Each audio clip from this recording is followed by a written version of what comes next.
Well, Bob Odell with Root Source here, and we're with Lesley and Richardson. We've been talking about various Bible gems from Jerusalem, and today we're going to be talking about the topic of the Exiles. Lesley, tell us about what you've written. Thanks, Bob. It's great to be here again. We'll find that the theme of exile is very, very prominent in Jewish history. So this was something I very much wanted to focus on. And in fact, in the very first chapter, I give an overview of Israel's history. And of course, in that, there's a number of exiles.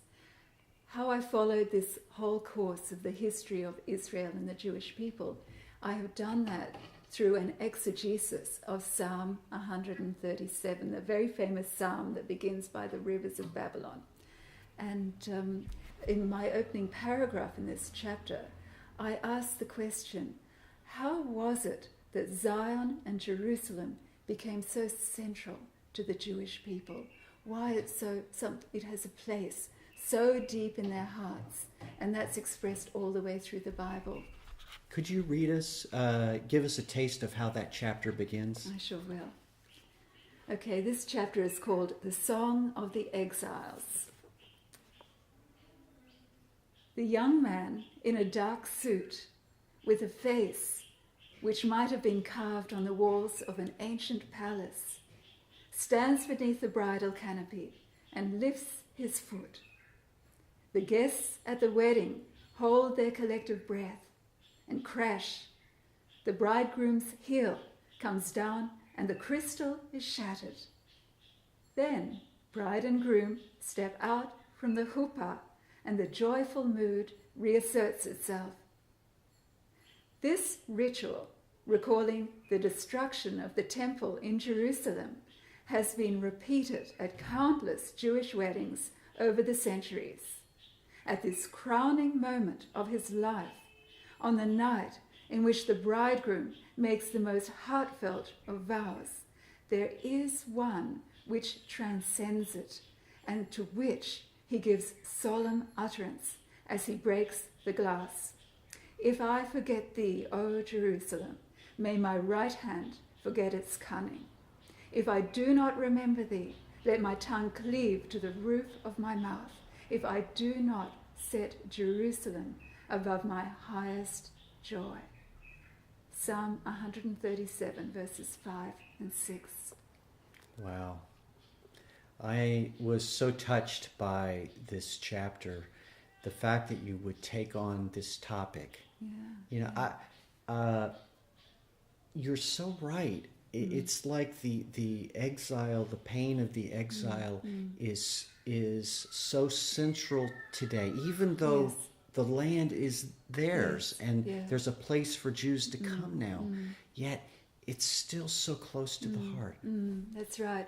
Well, the last exile, from the time when the Romans destroyed the temple in the year 70 until the Jews came back to the land where the whole movement of Zionism was born, that's nearly 2,000 years.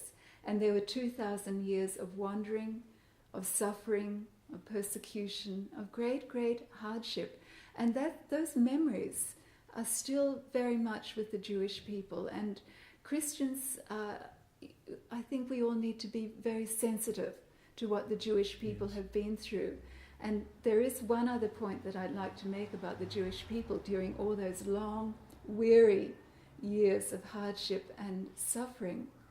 Wherever they went, they brought blessing. Wherever they went, they brought prosperity. Wherever they went, the Lord was looking after them. And if the people received them in a particular country, that country was blessed. Wow. The Jewish people did not repay persecution and hardship in the same way.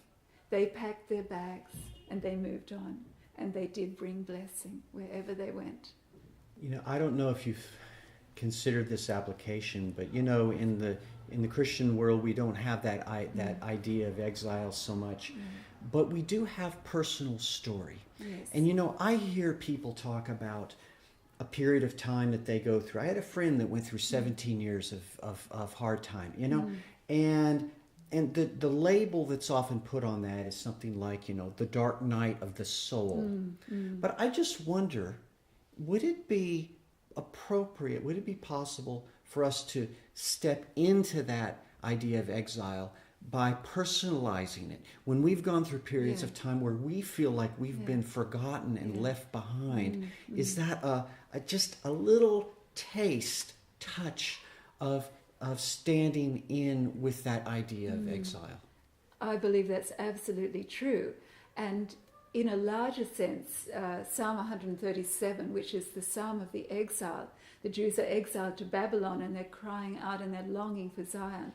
But this whole psalm is expressing on a vaster scale the cry of humanity, because we are exiled. We are all in exile. We have all come away from that deep, deep place in our heart, that deep, deep relationship with God that we were meant to have. And we are all searching for a way back. Wow. So if there's a reminder of the suffering that is carried within the soul of the Jewish people, then what does their joy look like? Okay, so I think that maybe, Bob, to experience great joy, you also have to experience great suffering. I don't know. I do tend to believe perhaps there's truth in that. But I know the Jewish people are back in the land, and there you can experience great, great joy here. If we go in the synagogues, if we are present at the feasts, you will never see joy like that, I don't think, anywhere in the world. And I've also been very privileged to be at a number of celebrations that have been honouring Holocaust survivors. Well, to see Holocaust survivors dance and sing is a very wonderful and an experience that can't be replicated in any way. So here in the land of Israel, and most especially at the feasts, we see very great joy.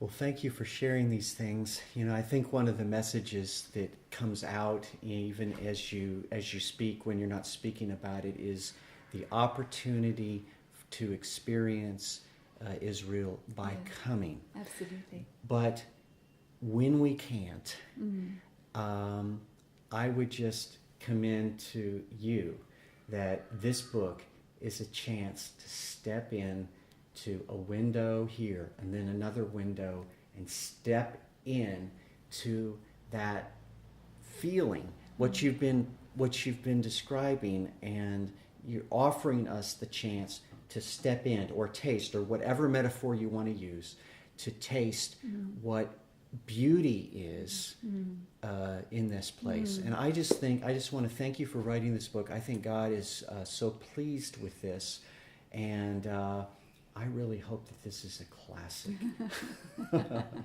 So thank you for being with us. Oh, thank you so much, Bob. And I pray that the Lord blesses you and Gideon very, very much with your wonderful ministry, Root Source, as well. I think it's touching many, many hearts and lives.